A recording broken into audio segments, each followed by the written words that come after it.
to grant me the favor of giving me letters to the governors of the west of Euphrates province, instructing them to let me travel to Judah.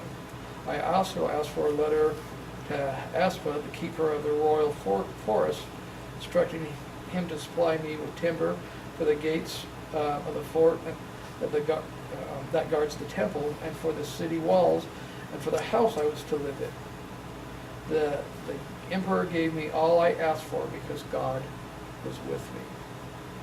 So, partially I think that's a very smart way that he went about it as well, because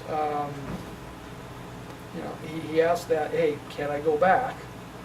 They agreed upon it, and then he asked him for the letters. So you're saying that's a lack of what? I'm not saying that's a lack of faith. I say that was also a smart way to go. Oh. I thought I heard you. No. Because if he would have said, well, I would like to go do this, and I need letters, and I need this, and this, and this, and this, that might be overwhelming, Yeah. and say no. But if he asks, well, can I go? And the emperor agrees, well, then it only makes sense that he'd have those letters. Right. So, I'm not saying that that's necessarily a God stamp of approval, and this is the way we should always act when requesting things.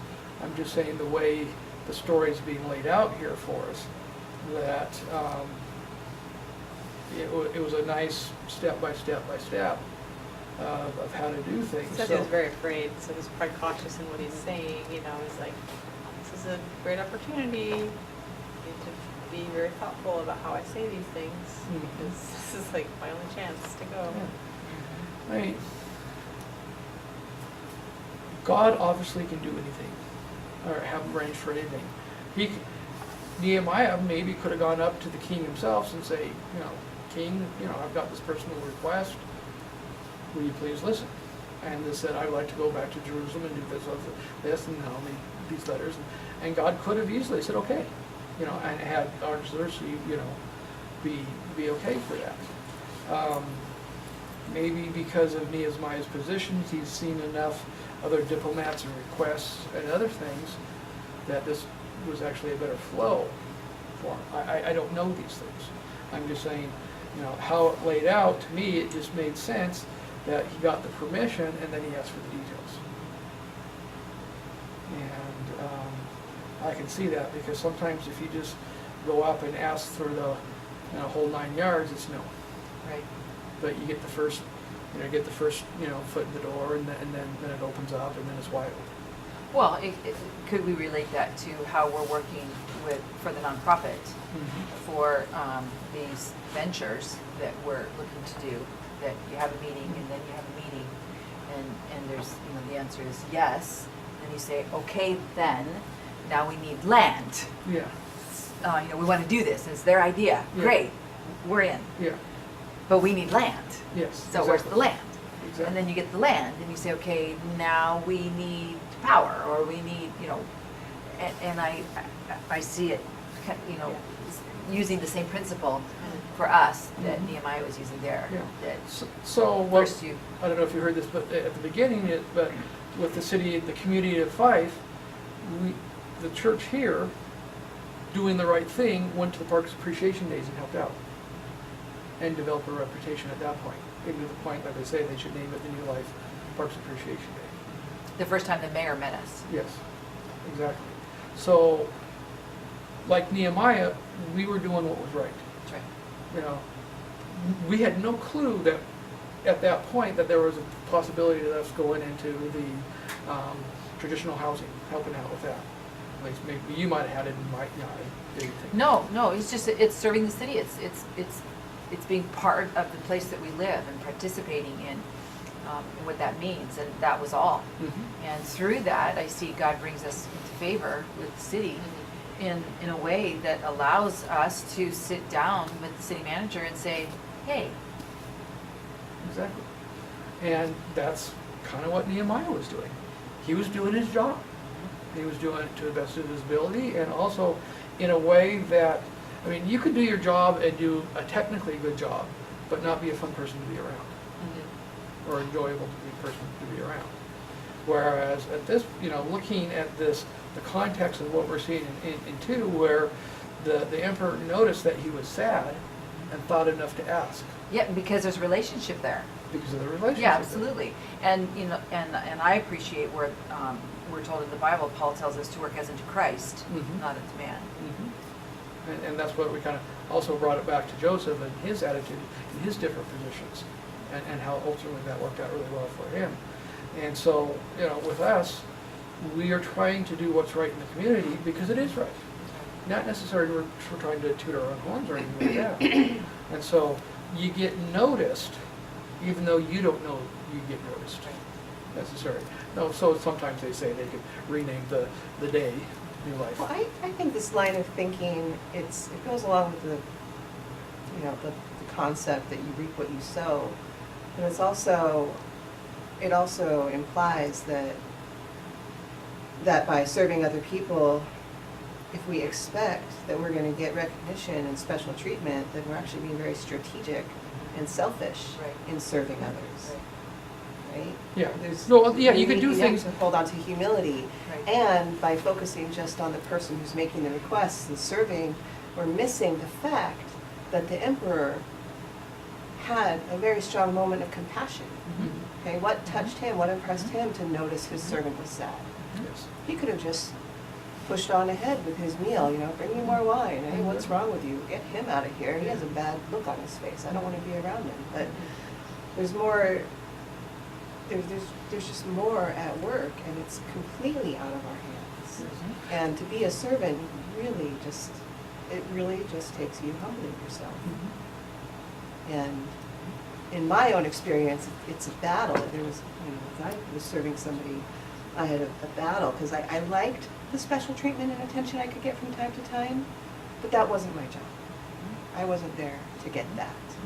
That was a gift, and that was a blessing, and I took that with a lot of just gratitude. Yeah. Well, that's what I'm saying. When we were doing the works for the parks, we weren't doing it thinking that we were going to get some special favor in the future. We just did it. We just did it because it was the right thing to do. Yeah. And that's why I was saying, in your job, there's some people who can do their job and do an excellent job. What they're doing, they do it excellently, but they're not fun to be around. They're kind of miserable at their job, but they do it well, if that makes sense. This is their task, they're supposed to do this, and they do that. But, for whatever reason, maybe an attitude or whatever, they're just not fun to be around. And there's others who do their jobs like it's the greatest thing. They do it with joy, they do it, they're willing to help others. There's different forms of how you do things. And,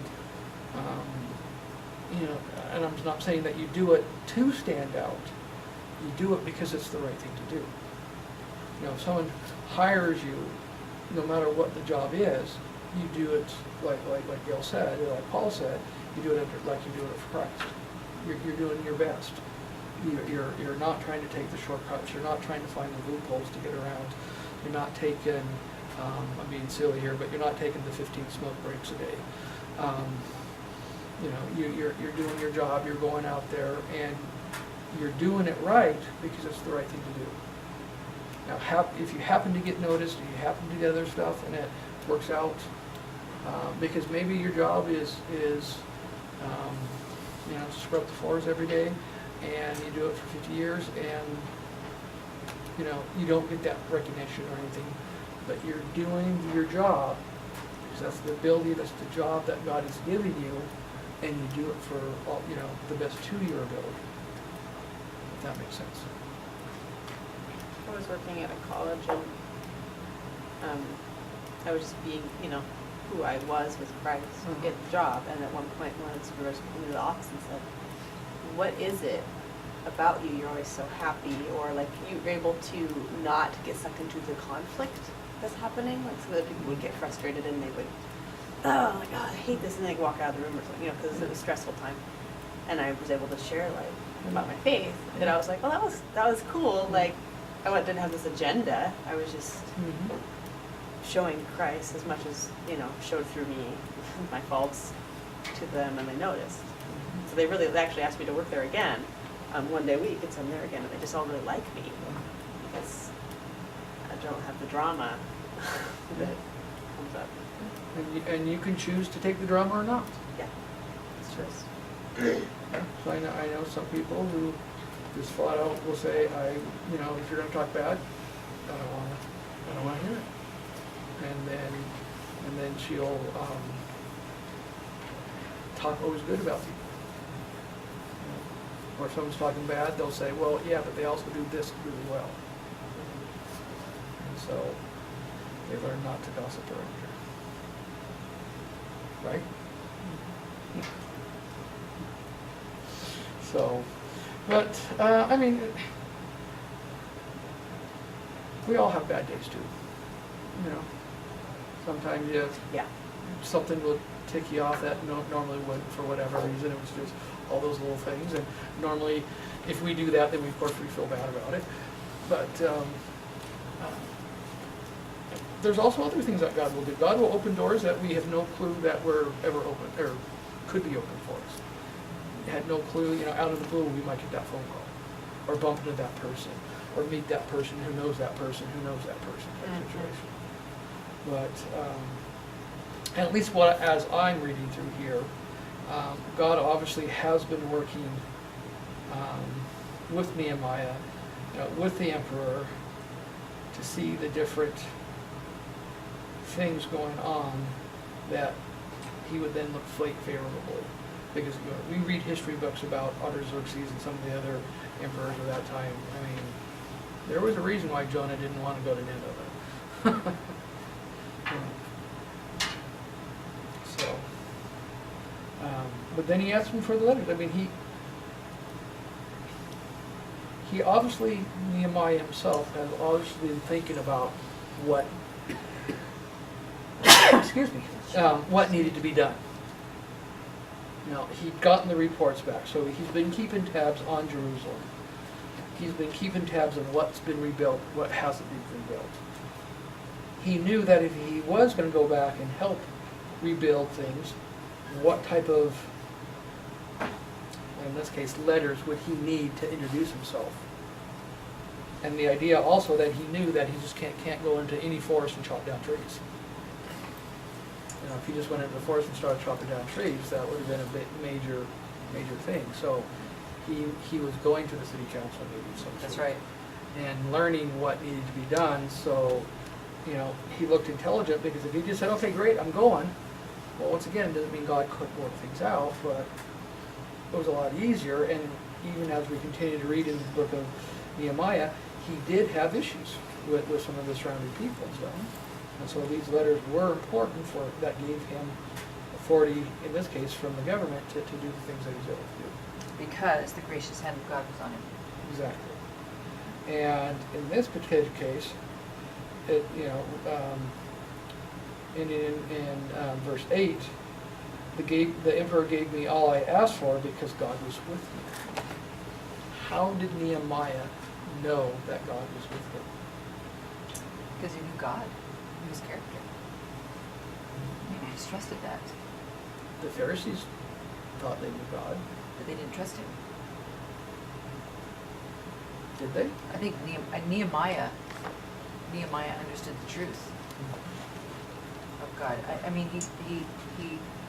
He's terrified, but he's then just offers this quick prayer up to God, trusting. Mm-hmm. And Yeah. we pray. We pray together. We pray that we would be found in favor with those that we need to talk to. Mm-hmm. Seems like that would have been his prayer, Lord, find me in favor with the king. Mm-hmm. Exactly. So, There has to be confidence in that. has to be confidence. And you only have confidence if you have something to have confidence in. Mm-hmm. So he knew God good enough, maybe not perfectly, because later on we'll see where he locks the gates and pulls out hair out of people's head and beards. Now that's just recorded. It didn't say God gave it a stamp of approval, but Well, and Moses hit the rock too. Moses was a pretty faithful guy. Yeah. and he called a friend of And then he God. had a bad day. Yeah, had a bad moment, and his sister just died, Yeah. the people were whining again. I know, you so he know. hit the rock. How much more? Yeah, exactly. And it was because of that, not because he murdered an Egyptian, not because of any other stuff, but because he misrepresented the character and nature of God, that he was not allowed to go to the promised land. Although he did go to the promised But land. he did. Yeah. Personal Just not that one. Personal resurrection, a burial and resurrection from God. Yeah. Then he gets to go up and comfort Christ. Yeah, I'm okay with that. Yeah, I think he's okay. But, that was so important for God at the time because God wanted to be seen as kind. And Moses says, must we bring forth? And he's angry. And if Moses is angry, who's the spokesman for God, how angry must God be? Oh boy. So, but, so in this, I think we all agree that as we grow older and learn more, God will become clearer and clearer to us. Just think 1,000 years into eternity, how much better we'll know God than we do now. But we can't wait to say, well, I don't know God good enough. We got to go forth with our knowledge of God that we have, continue to pray and ask for God's wisdom, and move forward. Otherwise, we'll never be ready. If we're waiting for a perfect church, a perfect time, it will never get there. We do need to, what I'm seeing here is Nehemiah's thought about this, clearly thought about this, and has himself a plan. Now, he's been praying, what it implies is here for 4 months. So, sometimes, you think it might be nice to have the wet fleece and the dry fleece or the handwriting on the wall. But as Christy points out, the handwriting on the wall is usually bad news. So you probably don't want the handwriting on the wall. But we need to see what's out there for us. I'm saying generically now. Either personally or as a church or as a conference or whatever, and move forward with some plans asking for God's guidance. Because if there's something he really doesn't want us to do, he'll slam doors. And hopefully grab our attention and say, no, I want you over here. So we need to prayerfully plan. Mhm. Go ahead. This is a big job. This is a big thing. Oh yeah, this is not a minor thing. This is big. This is huge. Yeah, This relates really well. I'm really glad you're studying this book. This Yeah. really relates incredibly well to. Yeah, because this is not just forming just a branch Sabbath school or church. This is a nation he's building. But not just a nation, this is a theocracy. So this is a nation and a church and it's a national thing here. And so we at New Life here are basically doing the same thing. We are building a church, but we want to build it on the foundation of God. Because when And you repair the city. prepare the city. Now, our walls don't need to be walls of defense, but Isaiah talked about repairing the streets and being in the community and doing these things that are valuable to the community. because our defense is going to be a spiritual defense. Because really, if you want to say Nehemiah lacked faith, then you could say Nehemiah lacked faith. Because was Israel ever supposed to defend themselves from physical enemies? Did they really need walls? If you think about it that way, they didn't need the walls. I mean, they had God fighting for them. God would have sent the forces of nature like he's done tons of times. Different things. But yet this was a national disgrace for them that their walls were not up. And so this looked for the other nations like their God was not a powerful God. So the building of the walls in this case and rebuilding of the temple made, for the other countries, made the God of Israel look like there's something to be considered. Because in this case, your nation got destroyed, your capital got destroyed, your temple got destroyed, or your God's not powerful. So why should we even pay attention to it? look at our God.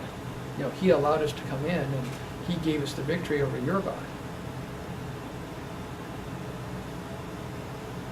So the rebuilding of the temple and the rebuilding of the walls of Jerusalem was a big thing as far as appearance goes, because God meets people where they're at. I mean, let's think about in the times of Eli and Samuel. The sons of Eli decided, hey, let's go attack the Philistines and let's take that magic box with us. Because every time we take the Ark of the Covenant, we never lose a battle. And so they took the Ark of the Covenant to battle, and the Philistines beat them. The Philistines got the Ark of the Covenant. And they brought it into their Dagon, the fish god, put it in front of their idol, and then of course, you know what happened is the next day the idol was fall down in front of the Ark of the Covenant. And they went, oh, that's not good. So they propped it back up, right? And the next day, it not only falls down, but it breaks in pieces. So you can imagine little Johnny coming up with, you know, mom and dad, hey, why is Dagon's patched together? You know? And so what do? Well, let's get our wise men, let's get our priests together and say, hey, what are we supposed to do here? And they said, well, don't harden your hearts like the Pharaoh did. Let's send the Ark of the Covenant back. And we'll put it on a cart. And we'll get with some oxen, and we'll just let it go. And if it goes to Israel, then we know it's, you know, really... Well, and there was a cow with a new calf. And it should leave her calf. Yes. And Exactly. And then if it wanders in other direction, then it was just a coincidence. Of course, it makes the beeline, you're right, with the calf. And so the oxen makes the beeline towards Israel. So they know. They also put presents on there and that kind of stuff. So, now, why were they able to put the Ark of the Covenant on a cart and move it around and not get struck dead? Because if we go forward now, the Ark goes into the land, and goes to this one guy's house, and so he takes it off the Ark and puts it in his granary area and starts getting blessed. Well, David hears about it, you know, a long time later. David hears about it and says, we need the Ark in Jerusalem. We need to get that blessing. Not we need God, but we need to get the blessing, right? We need the good stuff. And so they decide that, you know, they're not going to be like the Philistines. They're going to get a brand new cart and put it on there and transport it. That's not how the Ark of the Covenant is supposed to be transported. The Israelites, the Levites know how. And so now it's being, you know, carried in this cart, and Uzzah, a Levite who knows better, cart hits a bump, starts wiggling, he puts his hand up so the cart won't fall, and he's struck dead. Why is he struck dead? Because he touched the Ark, yet the guy who received the Ark from the Philistine obviously took it off. He wasn't killed. What about the Philistines themselves? They weren't killed. But as it was. This guy just picky. Because he knew better. He knew better. And so David gets mad, leaves at another guy's place, another guy's farm, takes off and pouts in the city for a while, then cares about him being blessed, and says, no, okay, we really need to get this ark back into Jerusalem. What do we need to do? And what did they do? They researched it. They went back to Scripture and found out how it was supposed to be done, and now they did it correctly. And just to be doubly sure, they sacrificed animals like every 3 steps or something like that. Which wasn't required, which was quite overkill, literally. But depending on where we're at, individually, as a church, as a conference, or whatever, God will deal with this and work with us. But that's where the still small voice comes in. He doesn't want to leave us in that condition. He didn't want to leave Jerusalem in the condition from the captivity. Walls broken down, gates burned, temple destroyed. He didn't want to leave him there. He doesn't want to leave Nehemiah in the position, or the people in the position that they did, because really, after his reforms, which we haven't got to yet, about the intermarriage and that kind of stuff, when Jesus showed up, did he have to tell them again not to worship idols? Did he have to tell them again about intermarriage and the dangers of that? Did he have to do any of that? Or were they already Sabbath-keeping, health-reforming, tithe-paying people? They were blueprinting Adventists. They were waiting for the first event, not the second, like we are. But, you know, theologically, we couldn't kick them out of church today. Yet they were God's worst enemies, at least the religious leaders were. So what picture of God happened between Nehemiah and the time of Christ? Yet apparently God had exactly what he was looking for. But they didn't recognize it. Here he is, law personified, walking the streets, and they said, "Who is this heretic? Let's get rid of him." It's amazing. And so with Nehemiah, maybe not have the absolute best picture of God, but he knew God enough that he prayed, he planned, and he was bold enough to go forward. Well, I'm really taken by verse 11. Okay, we haven't got there yet, but go ahead. Oh, no, I don't want to jump ahead. No. Let's see, where are we at? So, yeah, the emperor came in, so I'll just pick up to 9. We'll start at verse 9 and then we'll get to verse 11 then. So the emperor sent some army officers and a troop of horsemen with me, and I made the journey to west of the Euphrates. So depending on versions, across the river or whatever. There I gave the emperor's letters to the governors, but Sanballat Sanballat, and the Tobiah. and the town of Hethhoron and Tobith, Tobiah, an official of the province of Ammon. Sorry, I butchered Right. those. Heard that someone had come to work for the good of the people of Israel, and they were highly indignant. I went on to Jerusalem for 3 days.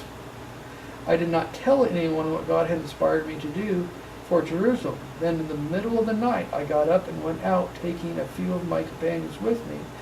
Then only an animal we took was the donkey I rode on. It was still night as I left the city and through the valley gate and on the west and went south past Dragon's Fountain and the rubbish gate. As I went, I inspected the broken walls of the city and the gates that had been destroyed by fire. Then on the east side of the city, I went through the fountain gate and the king's pool.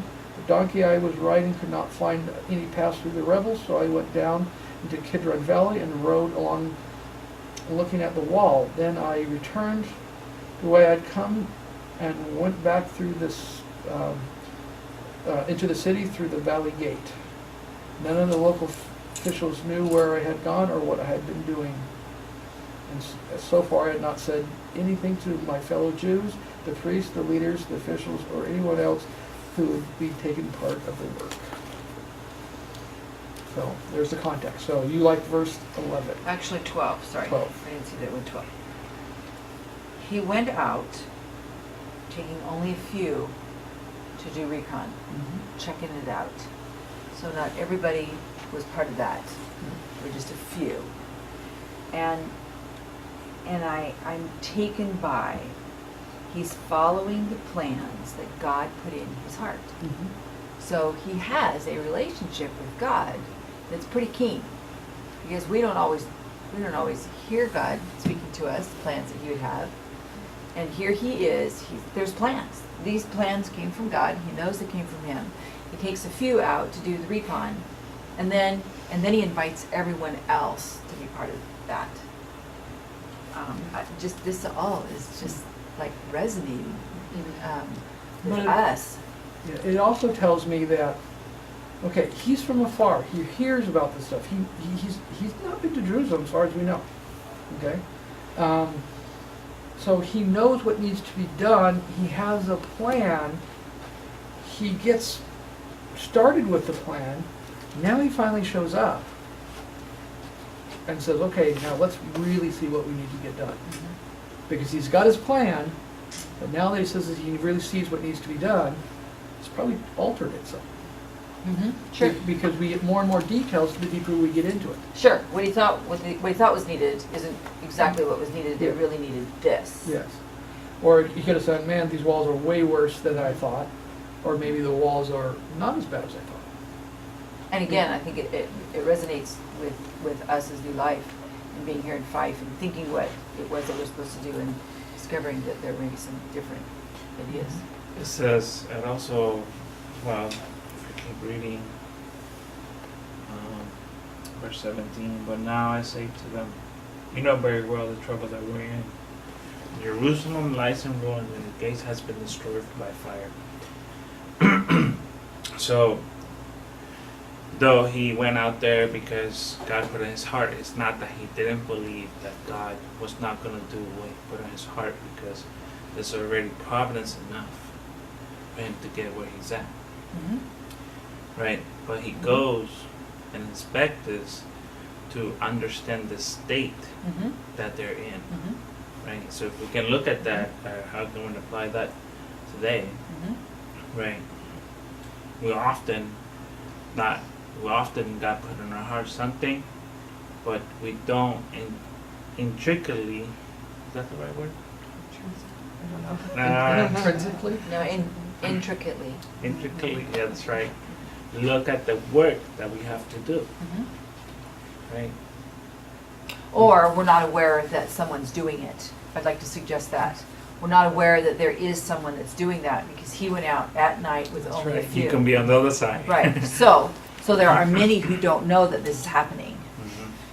The inspection that's happening, the understanding of what really needs to be done is not everybody knows that that's happening. And I guess I would like to offer that that it is happening, and as we continue down this road, more and more understanding comes to us to be able to then share with everybody and say, okay, this appears to be where we are and what we need to do, as opposed to, hey, let's everybody, because we've tried that. Well, there's obviously carefully planning, right? That's right. From point A to point B. That's right. There's no we're gonna move in faith, right? Because that's not real faith. The plan is not real faith? No. There's not. There's no this blind faith, right? That the Bible says that faith is the hope that is coming, right? And the evidence of things to come, right? There's evidence, right? So there's evidence, right? There's not, well, we need, whatever, $10,000. What are we going to do? It's 10 million. Well, 10 million, right? God's just going to make it rain somehow in here. Right. So that's wrong to think that way, right? No, let's do something to make that 10 million or 10,000 or whatever, right? And then it will rain. And how can we get that, right? How can we get from 10,000 then to 10 million, right? There's different carefully planned out steps. God makes the way. He doesn't say, put your mind away, I will do everything, right? Well, he does sometimes. Like, stand still and watch the salvation of your God today, that he will perform before you. And then he opens the sea and we walk through and he says, no, you're not going to do any of this. I do have $10 million and I'm going to show you how it's going to happen. So I believe that he does do that. I believe that is part of how God works. That is part of how God works, but so being open to how he wants us to be operating in this context. And maybe it's both. Well, and so in that Maybe particular it's both case, and. they had to walk to the Red Sea for it to get parted. But they had to stop and wait Yes, they did. and trust before that happened. God said, no, I got the 10 million, but you're going to stand there and you're going to watch me rain it down. And then as soon as he does, they go to work with it, which is, in that case, walking through the Red Sea. Yeah. So I believe it's a both and. Well, as soon as, it's a both and. It's not a this one or this one, and one is right and one is wrong. I think it's a both and.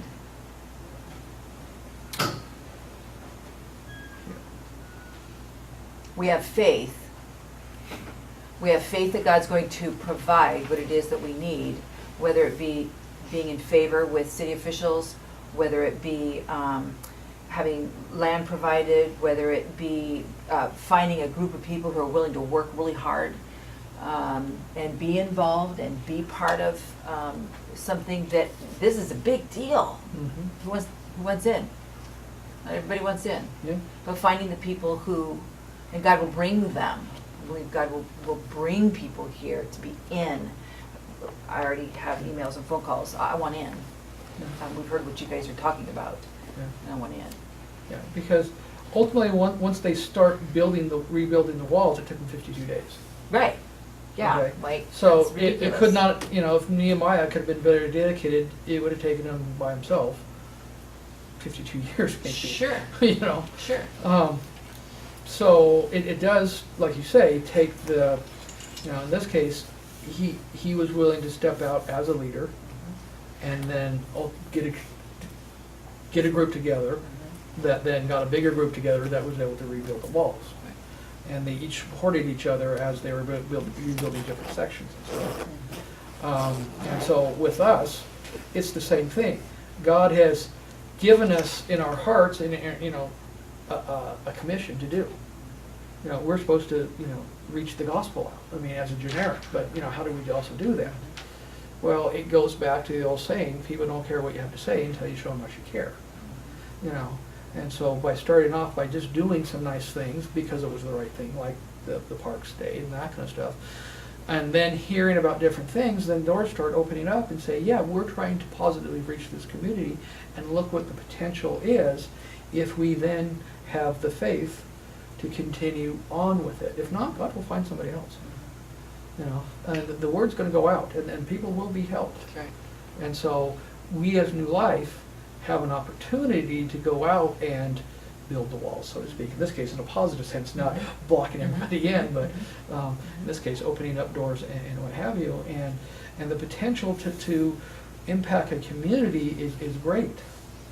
Well, and the conversation that has been begun with city officials is New Life wants to be part of the solution to this city, for this city. What is the trouble? What's the solution? So Nehemiah's out here and he's saying, okay, what's the trouble? The trouble is the gates burned and the walls are all broken down. And so he says, I want to be part of the solution. How does that happen? Who would like to be part of this? Exactly. And then he was getting help, but we will see that then as things start to progress, then things do start to get some resistance. But let's look. Oh, go ahead. No, go ahead. Are you going past 18? I was going to read some more. So if you want to. Are you in 18? No, I haven't. 18 is fascinating. Go Yeah. ahead. So. Yeah. We got like a minute. Okay. Where it gone? Okay, 17. But now I said to them, see what trouble we are in, because Jerusalem is in ruins and its gates are destroyed. Let's rebuild the city walls and put to an end our disgrace. And I told them how God has been with me and had helped me, and what the emperor had what the emperor had said to me. See, I see this as wanting to speak to what we were talking about before. There's not a boasting about what we do or what position it puts us in, but there is a testimony. He clearly has a testimony here, talking about the hand of God over them, the hand of God that we experience here, and being able to give a testimony about this is really amazing. The relationship that God has put us in with World Vision is like beyond what could have been imagined, and I appreciate being able to testify to that, not boasting. Paul says, don't boast in what you do. Or Isaiah actually, I think, said it first, don't boast in what you do, but boast only in the Lord. And be doing that, declaring him. Because none of this comes out except for God. We're not in favor with anybody except for God. So these things that we're experiencing are I think, really phenomenal. Exactly. Well, what they just kind of go on, and then we'll have to stop. Is they responded, let's start building, and they got ready to start the work. Then Sanballat, Tobiah, and Geshem heard what they were planning to do, and they laughed at us and said, "What do you think you are doing? Are you going to rebel against the emperor?" I answered, "The God of heaven will give us success. We are his servants, and we are going to start building. But you have no right to any property in Jerusalem, and you have no share in its traditions." So, the people are saying, no, you can't do this. What are you doing? You're rebelling. Of course, he wasn't, because he got permission from the emperor in this case. But there's always going to be people, whether they're in our church or in the community, that says, what are you doing? You can't do this. What do you mean you're a church and you're going to build traditional housing? Or transitional housing, I mean. But he replied, "The God of his heaven will give us success." He knows he's going to be successful. And as the Bible says, as a man thinks, so is he. If we go in thinking we know we're going to succeed, then why aren't we going to succeed? Especially since we're knowing that we're helping people out.